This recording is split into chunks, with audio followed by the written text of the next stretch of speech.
Learning शिक्षा YouTube channel में आप लोगों का स्वागत है। आज मैं टेट टीचर रिक्रूटमेंट के बारे में एक इन्फॉर्मेशन शेयर करने जा रहा हूँ, जो गवर्नमेंट के साइट से जो एडवर्टाइजमेंट पब्लिश किया है हाई स्कूल और हाई सेकेंडरी रिक्रूटमेंट का।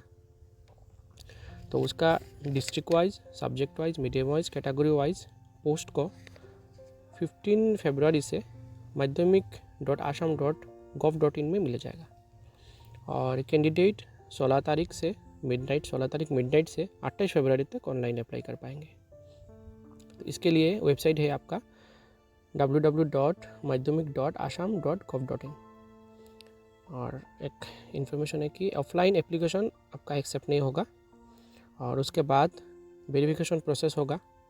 तो वेरिफिकेशन प्रोसेस के बाद आपका प्रोविजनल मेरिट लिस्ट जो एक एक करके आपका अपलोड होगा, जहाँ पे आप लोगों को देखने को मिलेगा वो है वही वेबसाइट में मिल जाएगा।